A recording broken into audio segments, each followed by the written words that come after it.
Okay, hello and welcome to another Affiliate Summit webinar. Firstly, it's great to see so many of you joining us here with just under a month to go until Black Friday. So I've got two fantastic speakers with me here today leading the webinar. So first up, we have Lizzie, who's the marketing manager for Klaviyo. So Lizzie will be sharing with us some key learnings from this rapid transformation of the retail industry over the last year. We then have Scott, who's the founder and CEO of Lite. So Scott will be sharing their team's proven playbook to help you make this your most successful season yet. Now, there's going to be loads of polls popping up on your screen throughout the webinar, and we want to hear your thoughts on them. So please do join in when they do come up. And finally, this is a great opportunity for you to ask your questions, for you to have your questions answered by these two awesome speakers. If you have any, just pop them in the chat function during the webinar, and we'll do our best to answer as many as we can at the end. Now that's enough from me. I'd like to hand you over to Liz to get us going. Over to you, Liz. Can you hear me? Yeah, can hear you great. Awesome. Well, thank you so much for having me. I'm very excited. As already said, my name is Lizzie Nirenberg. I am Klaviyo's partner marketing manager, and I specialize with our agency partners, which is why I am so lucky to be here with Lite Communications. For those of you who have not ever heard of Klaviyo, we are a owned marketing platform. We are known for our email, but we also have SMS, segmentation, sign-up forms, analytics. We're over 500 employees now and over 50,000 customers and across 82 plus countries. And it's been crazy seeing the growth since I joined a couple of years ago. So what I'm here to kind of talk about today is, 2020, it started off with this incredible bang. Everyone was like super excited, the year of the roaring 20s. And then very quickly, this is what happened. We all know what's going on. We're all feeling the pain of this global pandemic, regardless of where you are in the world. And what's actually happened from an e-commerce standpoint is that it's changed the way that everybody looks at retail and how they shop and how they interact with brands. So if we're looking, back in February before the COVID outbreak, the average increase in sales growth for e-commerce was on a pretty steady path of about 15% year over year. So if we were looking at the sales to be increasing for e-commerce brands year over year into 2020, we could expect the end of 2020 e-commerce sales to be just shy of about $700 billion. But as we know, everything changed very drastically. So we're estimating that e-commerce sales could hit $1.1 trillion for the first time ever. That is absolutely bonkers in my eyes. I mean, trillion going from 700 billion to 1.1 trillion is a crazy leap. But we've seen how there's such a reliance on online shopping, and we actually believe that this is going to continue in the future as it changes the way that we look at interacting. And not only that, but when we're looking at Cyber Weekend that is rapidly approaching, we believe that Cyber Weekend sales this year could hit $51.1 billion. And not only that, but this weekend or this year's Cyber Weekend sales could actually top next year's Cyber Weekend sales. And we're still trying to figure out how we want to call this Cyber Weekend because, let's be serious, it's now become like Cyber Month. But that's one of the things that we've learned from this pandemic is that the sales have come earlier. People are accounting for different issues that are going on with fulfillment and inventory. So we believe that at the end of before the holidays, the sales could be hitting $51.1 billion. And we've been doing a lot of research, not just beyond our customer base and looking at what the numbers are saying within our platform itself, but we also were doing consumer polls as soon as the pandemic had broken out, because we wanted to understand what brands need to know and what they need to do about it. So we were polling both brands and consumers to ask them, what are you doing? Are you shopping online? Are you shopping online less or more? What are you shopping for? And prior to this, poll, we would use the number around 46% of consumers were shopping online. That was from a Gartner study or Forrester study from last year. what we found was that 90% of the consumers that were taking our polls were saying that they're shopping online, which is almost a double increase that we were seeing. And not only that, but 46% of those consumers that were shopping online said that they were shopping from new brands, which is a huge opportunity as we're thinking about this constantly, investing in acquisition. And when at the start of the pandemic, acquisition actually dropped really low. And it was a great opportunity to be pulling in more people. And the charts that we've seen actually echo the same thing. So not only just shopping and discovering new brands, but the spending that has happened. So repeat spending is, pretty consistent. That's always a great thing. But new spending at the start of the pandemic, where it was around the March timeframe, drastically increased, and it's remained pretty steadily high since then. So although there's lots of things going on with the unemployment and people losing their jobs, which people are still shopping, and I think that there is a huge opportunity for brands to be looking at who is a repeat spender and who's a new spender, and how can you transition a new spender to be a repeat spender. So from an email side of things, all about the data, what we're seeing within the platform is that increased engagement is just across the board happening, but it's also from both new and old relationships. So we've been seeing on average a 20% increase in open rates. As we know, a lot of people are in front of their screens more. They're have their inboxes open. Maybe they were only checking on their phones before, but this is something where people are sending more emails, but even more emails are not only being sent, they're being opened as well. 43% increase in click rates. And then most importantly, there's actually a 36% increase in revenue per recipient. So the amount of money that people are spending per email that they are clicking on is actually increasing. And putting that all together, 86% increase in revenue from email is what our consumers are seeing. So that is just crazy from a pre-COVID timeline to where we are now. That's where when people say email is dead, like that always drives me crazy. But email has become a very consistent channel that people are able to rely on. That it can provide quick, instant messages that get sent, and it's going to be received by the people you want it to be received by. So I'm just kind of curious to kind of get the audience engaged. Wanted to do a quick poll. Are you seeing increased engagement since the start of the pandemic?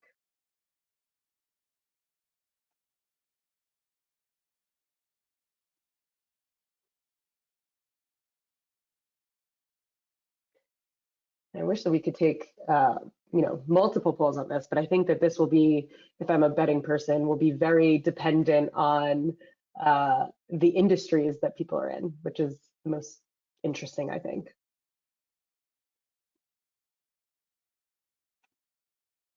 Cool. So very cool distribution. So half say yes, it increased. A quarter say it's about the same. And then it was kind of between no, it decreased and unsure.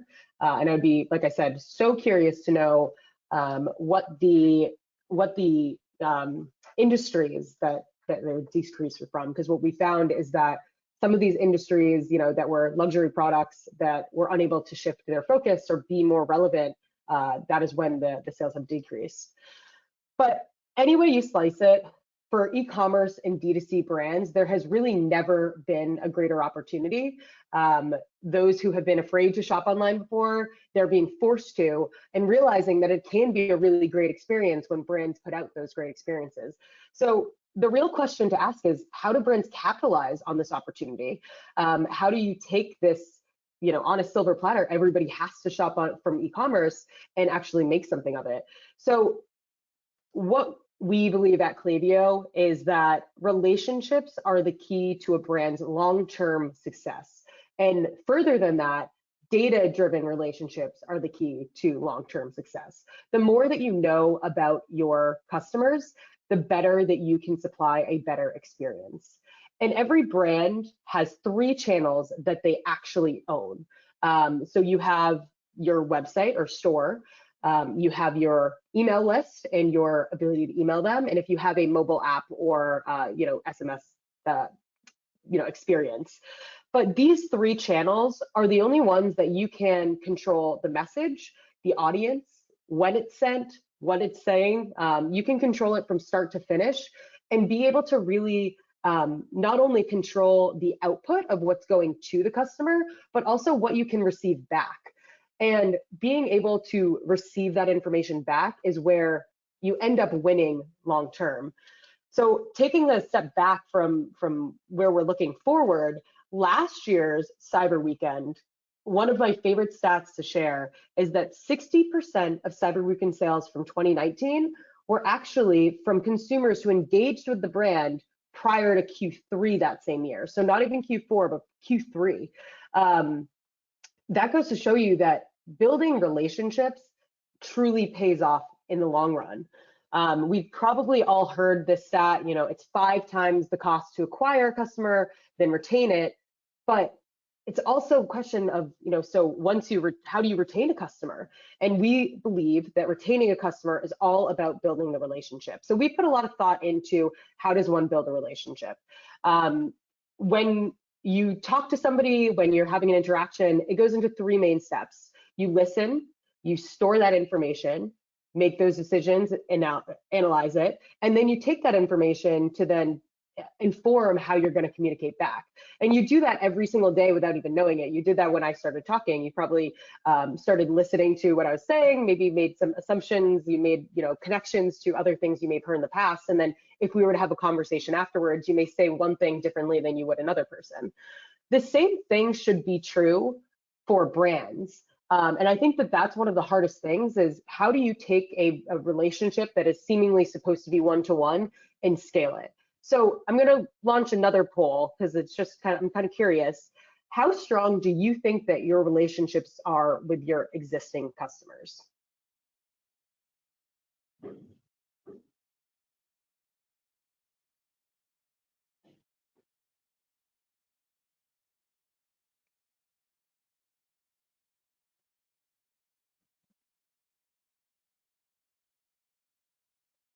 Give it a couple of seconds. All right, cool.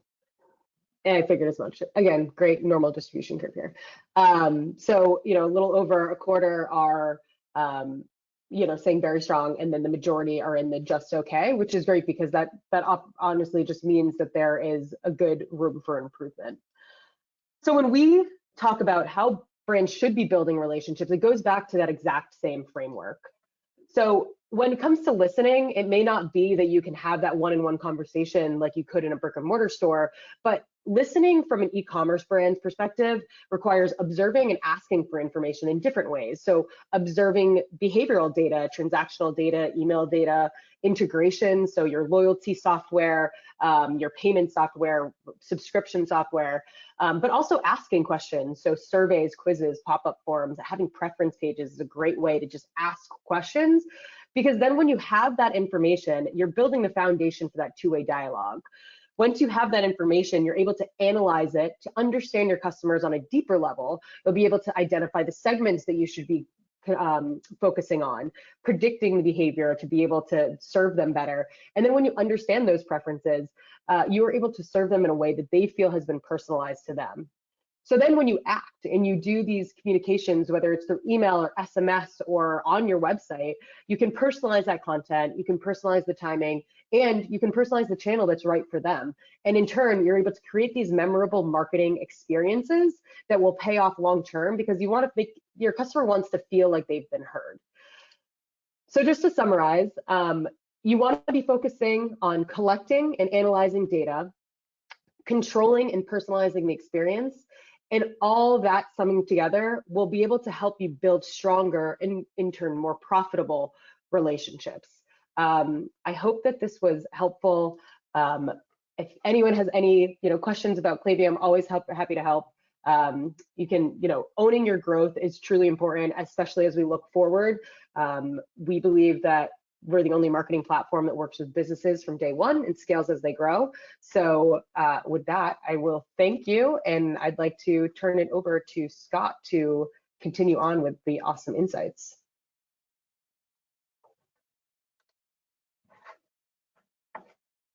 Great, thank you, Liz. Just as Scott sets up, I just want to remind the audience that this is a really great opportunity for you to ask any questions you have to Lizzie and Scott. So if you do have any, just pop them in the chat and we'll get through as many as we can after Scott's presentation. So now over to you, Scott. Scott, I think you might be muted. There we go, unmuted. I just want to confirm you can see my slides there, Jamie? I can't see your slides at the moment. I can see your desktop. There we go. The slides were up a second ago. There you go. Perfect. Okay, we're all good. Okay, so thank you so much, Lizzie, for the kind introduction. Always such a pleasure hearing your really, really great insights about the industry. I know personally our agency learns a ton from Lizzie and Klaviyo, so thank you for sharing those good insights. I'm going to be talking about a proven playbook that's going to help you increase your Black Friday and Cyber Monday sales by 124%, knowing with all the information that Lizzie shared, all the great opportunity this season. I'm going to show you how to capitalize on that with a step-by-step approach over the next 20 minutes or so.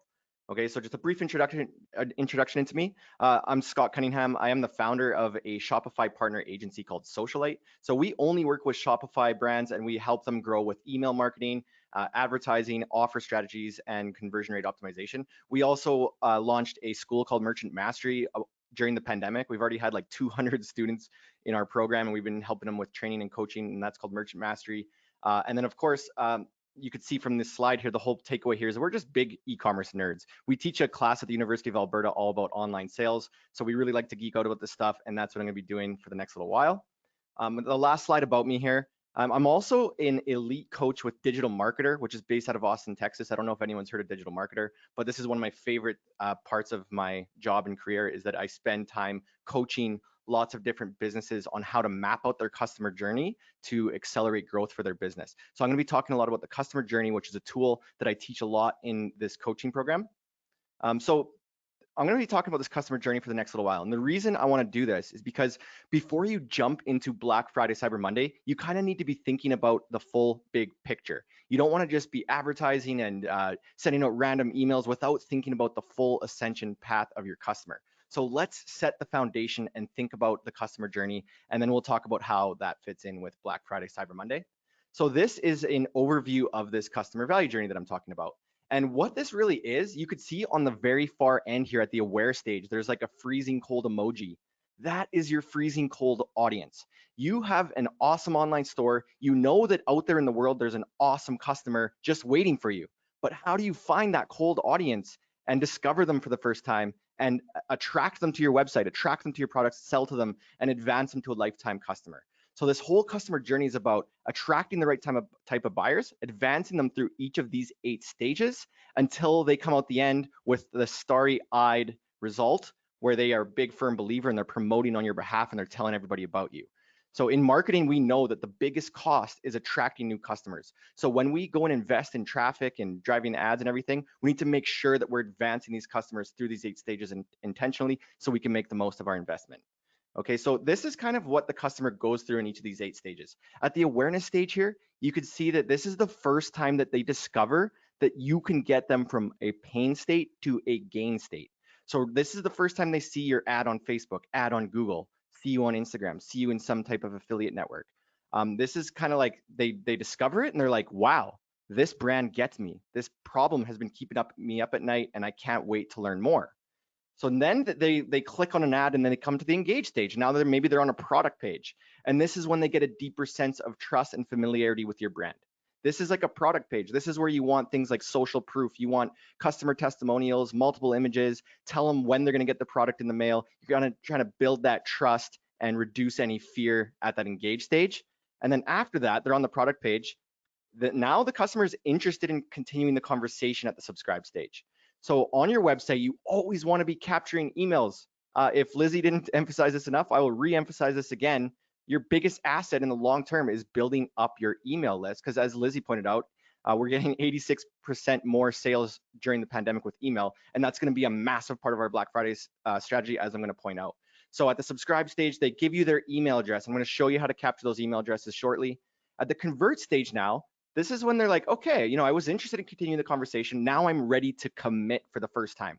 So the convert stage is the first time a customer purchases. So everything up until now, these first 4 stages are your customer acquisition strategy. How am I going to find them? How am I going to get them to the product page? How am I going to get their email address? And how am I going to commit a first time purchase? Okay, so we really want to be thinking about front end offers, packaging up products that people would be silly to pass up on. And I'm going to show you a little bit about that in a minute. But now at the excite stage, now you're sending the product in the mail. And this is the first time they interact with your brand and touch and feel it. So this is when they start that transformation process. You know, in the very beginning, they had a pain point. You showed them my product's going to get you to this aspirational state. Well, this is the first time they receive your product, experience it, and start that transformational process. And if that goes well, this is where we need to get all of our customers to the ascend stage. We want to build lifetime customers. If you want to build a sustainable e-commerce business, you need to be thinking about repeat selling and retaining customers and increasing customer lifetime value, or else you're just going to have to keep spending on ads, converting first-time purchases, and it's a really tough battle to win. So you need to be thinking about reselling to everybody at the ascend stage. And when you get a bunch of happy customers at the advocate stage, we want to go and collect customer testimonials. This is a really, really important piece because when you get customer testimonials, you're going to feature those in your ads, in your emails, on your product pages. So you want to make sure that if you have happy customers who have bought from you lots, you're going to go and get their feedback and they're going to vouch for you on your behalf. And the last stage, if you delivered on that transformation, they fell in love with your product, they kept buying from you, and you changed their life, they're going to actively go and tell everybody. They're going to tell their friends, their family. And as a store owner, you can incentivize the amount that they go and refer.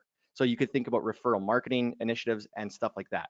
So there, in a nutshell, is your customer journey. And I want you to be thinking about that in the back of your mind, because if you ever are going to be running an ad campaign, you don't want to be thinking about the first time purchase. You want to be thinking about the second, third, fourth, and fifth far in advance. Okay, so now I'm going to be talking about Black Friday and Cyber Monday. Where does Black Friday and Cyber Monday fit into your customer journey?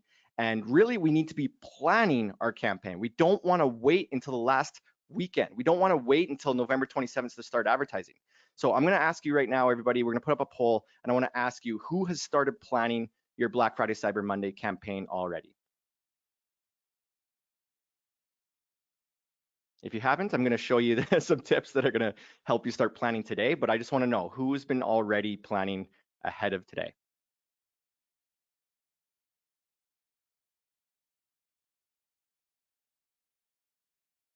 Awesome, awesome, awesome. Okay, great. Looks like we have, 26% said they started a month ago, 19% started a week ago, 9% just started, 37%, which is the majority, not yet. Okay, so I need you to promise me that after today, you're going to implement some of this stuff because we cannot wait till Black Friday, Cyber Monday to start our campaign, and I'll tell you why in 1 second. So let's think about Black Friday, Cyber Monday in 2 phases. Phase 1, right now, actually for the past month, for the past 2 months, it would be ideal if you were doing this, but if you haven't been, you need to start doing this part right now. You need to think about growing your email list and converting first-time buyers. Okay, so that's what it looks like on the customer journey. At this subscribe stage right here, I said it, we need to start building our email list as much as possible leading into Black Friday, Cyber Monday. If you wait to start advertising on Black Friday, Cyber Monday, your customer acquisition cost is going to go through the roof and you may end up losing money. There's only a limited amount of ad real estate, so everybody's competing for it. So you don't want to be trying to drive ads for the first time on Black Friday, Cyber Monday. Your cost per 1,000 people on Facebook, the CPM, is going to double or triple. We've seen it. So the whole strategy with phase 1 is to start advertising right now. Start warming up people to your products and your brand right now. Okay, so we want to get them in the door. We want to start building that email list. And ultimately, still right now, the good news is we're not going to wait till Black Friday, Cyber Monday to sell. We still want to sell. I hope that's good news for a lot of you listening today, is we still want to sell right now. So we want to build the email list and try and convert first-time purchases today. Okay, so phase 1, growing your list and converting first-time buyers. Don't wait until Black Friday, Cyber Monday. As I said, your CPM will skyrocket. That's your cost per 1,000 reach on Facebook. What you want to do is begin warming up your audiences with cold ads. You want to build your email list and grow retargeting audiences. So drive as many people as you can to your product pages, because over the Black Friday, Cyber Monday weekend, as you're going to see, we're going to focus on ad retargeting and emails. So if you can get a lot of people to your product page right now, we can run retargeting ads based on who's visited those pages over the last 180 days. And that's going to be a very, very powerful part of our strategy. And we're also going to be emailing them a ton.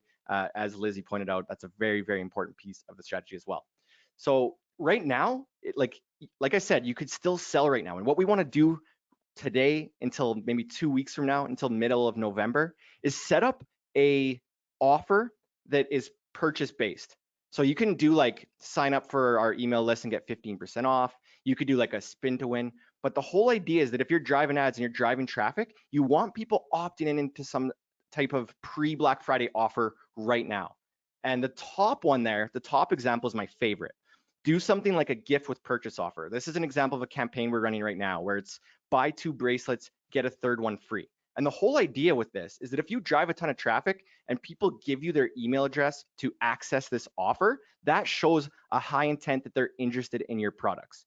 If they buy right now with that offer, that's a great thing too. That's exactly what we want. But even if they don't buy, they've still demonstrated to us that they're a high intent shopper.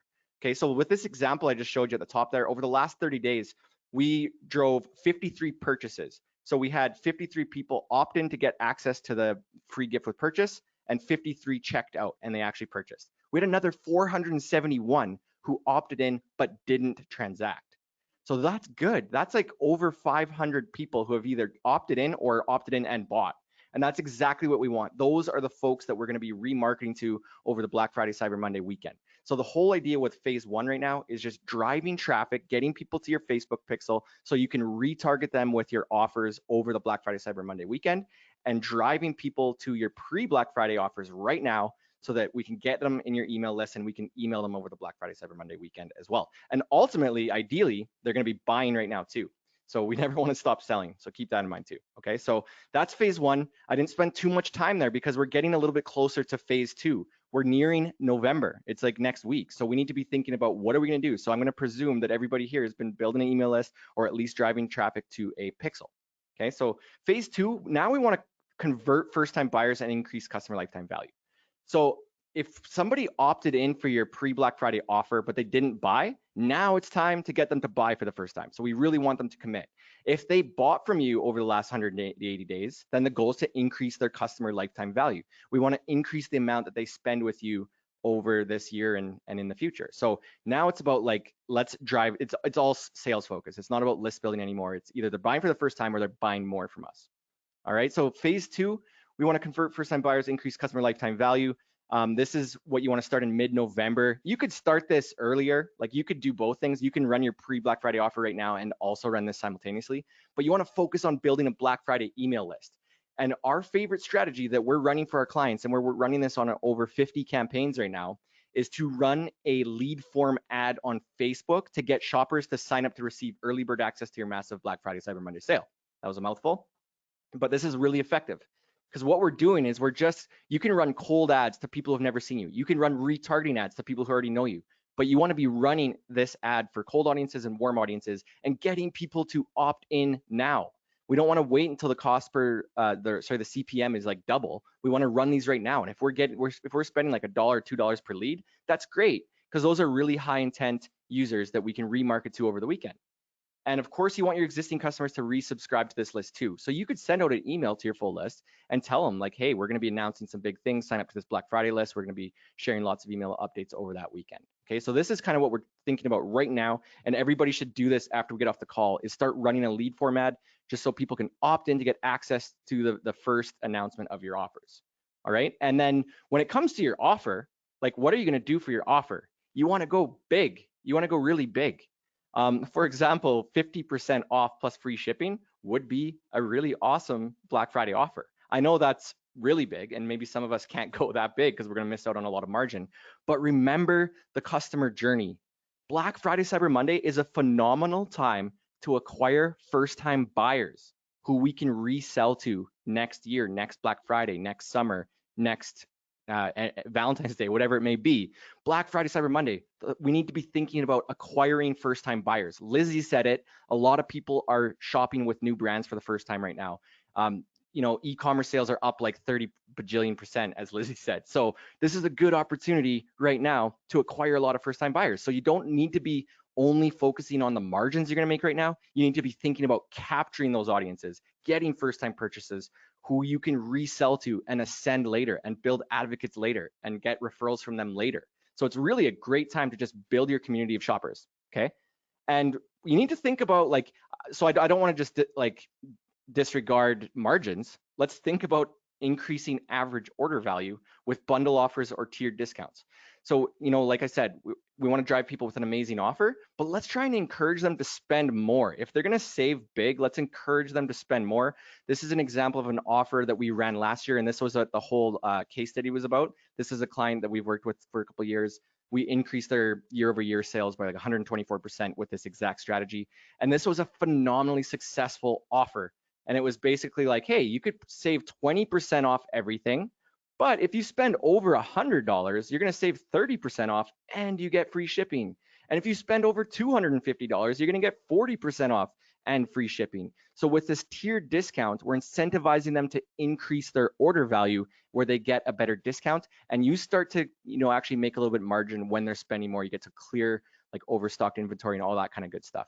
So this is a really good example of a tiered offer. Also bundle offers, like you can just start packaging up things like buy 3 shirts and you get 20% off, buy 4 shirts, you get 25% off. You can start bundling things to incentivize people to spend more where they will save more in the process.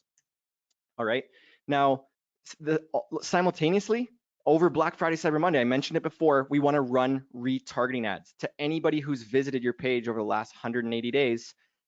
Hopefully you have this pixel set up right now. If you do not, now is the time to set it up and start getting some traffic to your Facebook pixel, because retargeting ads outperform cold ads 1,000%. I don't have an exact number, but it's mega. We were looking at some numbers from last year and we were getting like 2-3 return on ad spend for cold ads. We were getting like 13, 15, and sometimes over 20 return on ad spend for retargeting ads. And then it's exactly aligned with what that offer was. We're retargeting people with that tiered offer that I just showed you. So this is exactly what that retargeting ad looks like: 20% off under $100, 30% off over, et cetera, et cetera. Alrighty.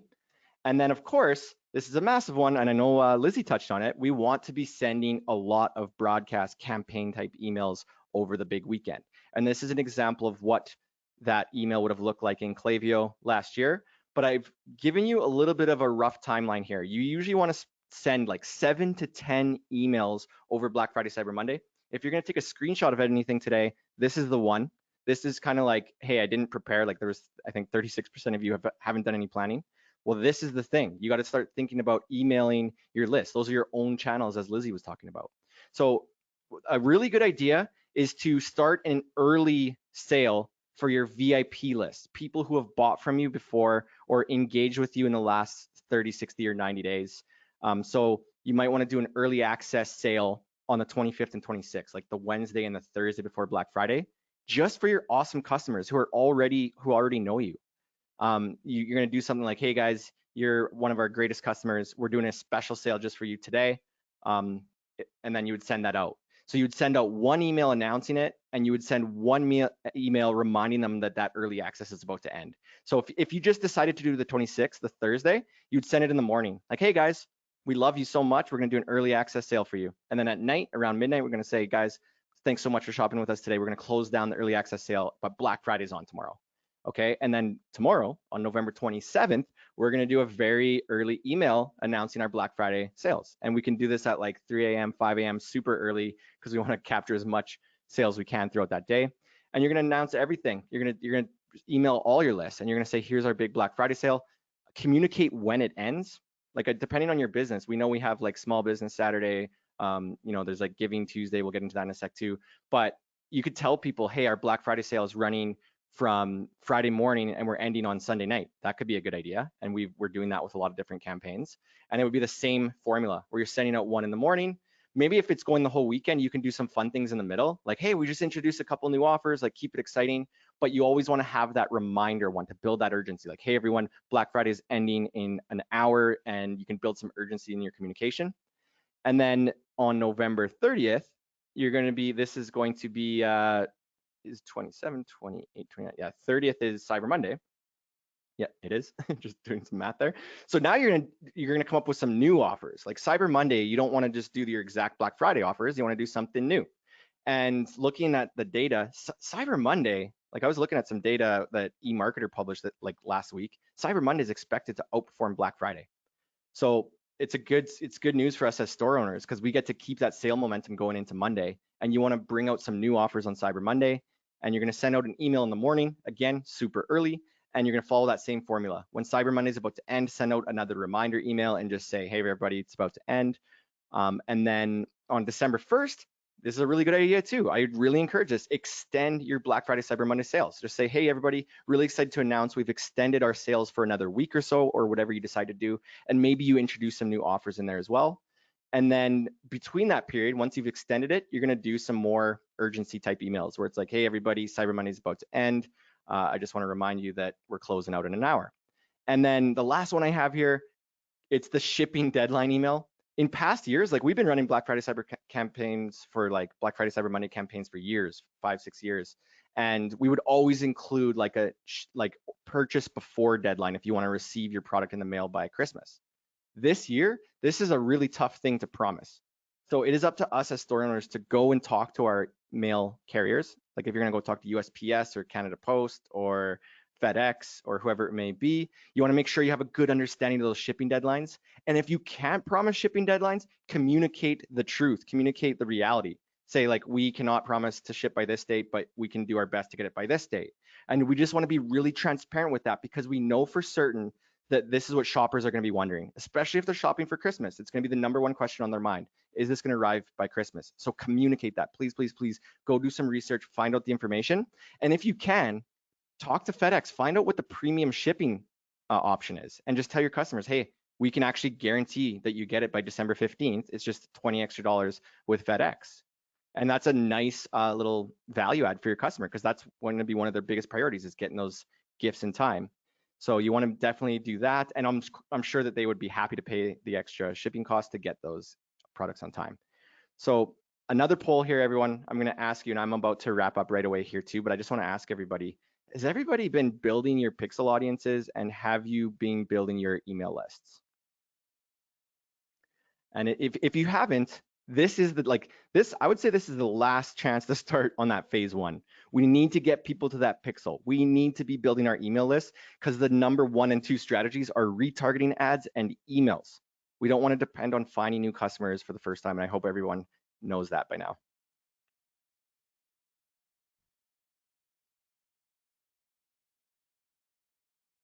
Excellent, excellent. So I see here, yeah, okay. I think there was, yes, you're building, whoops, I can't really see that. It looks like, yes, I've been building both. That seems to be the majority, but also some people have been doing neither. So that's okay. If you've been doing it already, great. If you have not been doing it, this is the time to do it. So I encourage everybody to get started on that.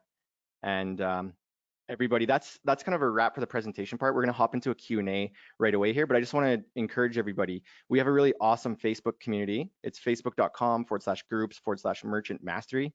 We have like 1,000 people from all over the world in there. We have people from Klaviyo and Shopify and other apps like Privy, and we have lots of merchants in there, and we like to answer each other's questions. We do live streams in there. We answer a lot of questions. So if you want to keep the conversation going, I encourage you to hop in there and we can geek out on Black Friday, Cyber Monday some more.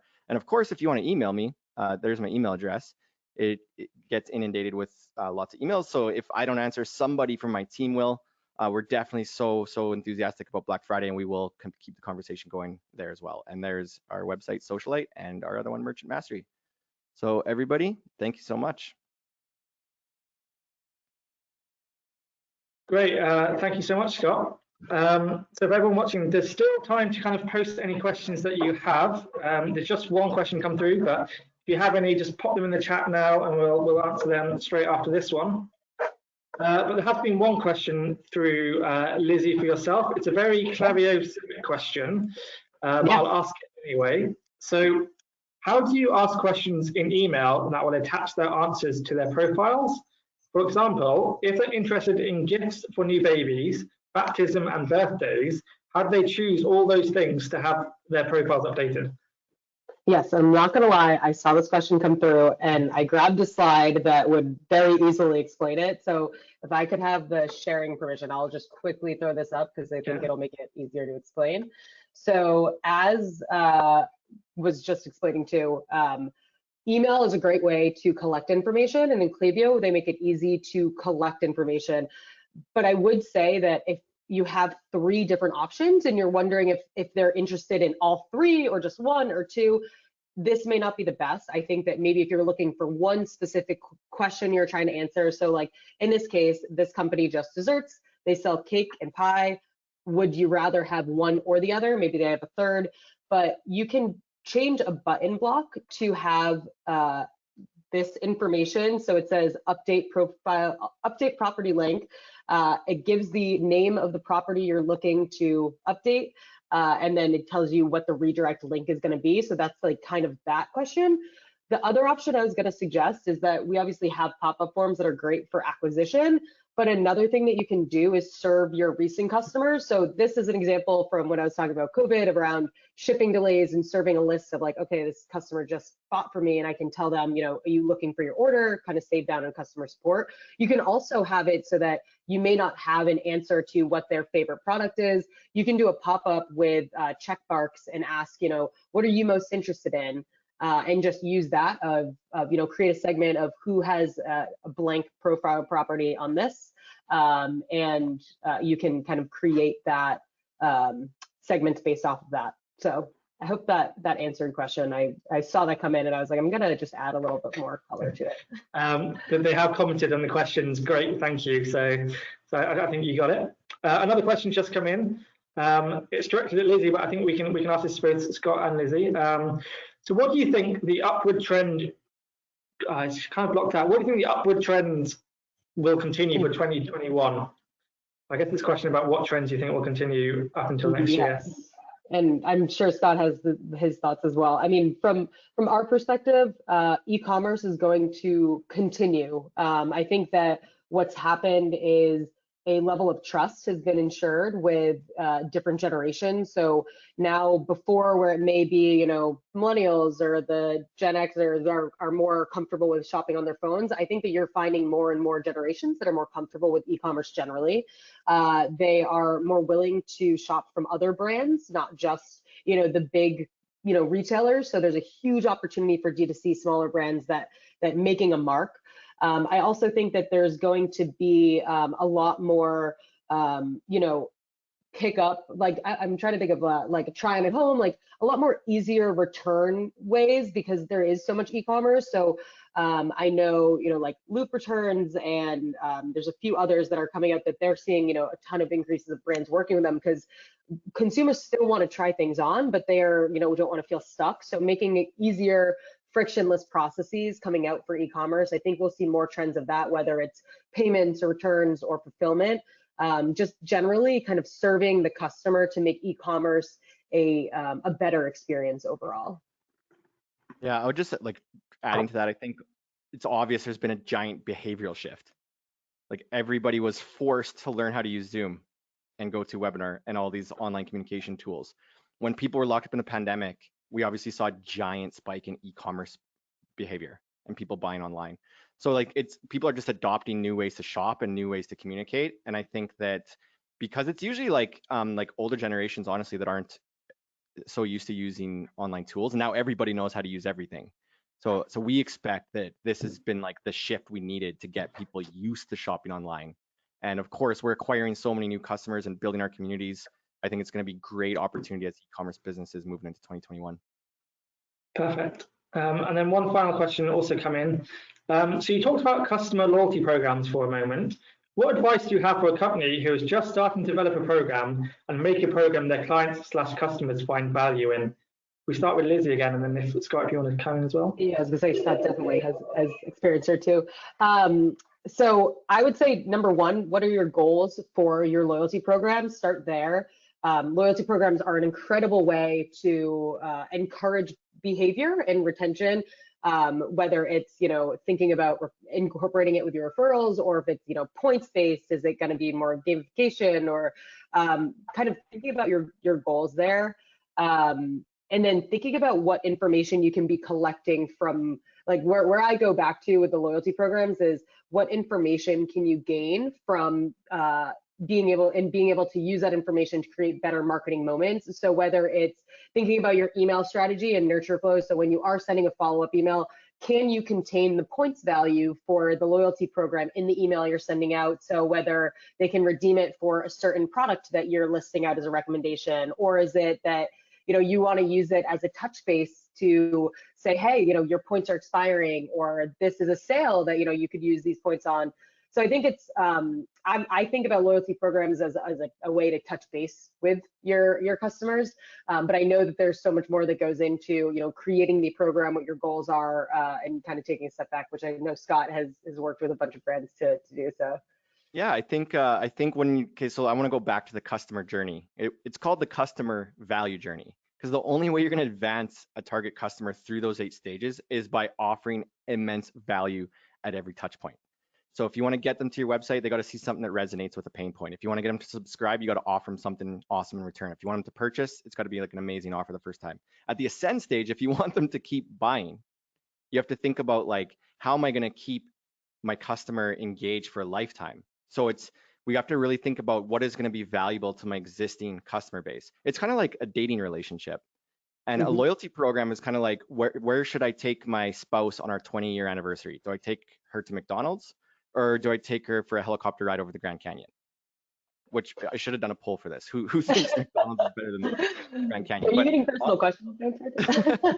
Well, I think the Grand Canyon sounds a little bit more fun, and we gotta think about that. Maybe my spouse loves the little kid toys for the Happy Meal, and she would have liked McDonald's better than the Grand Canyon. So we have to actually think about what our customers like, and in our loyalty programs, offer them things that are going to blow their mind.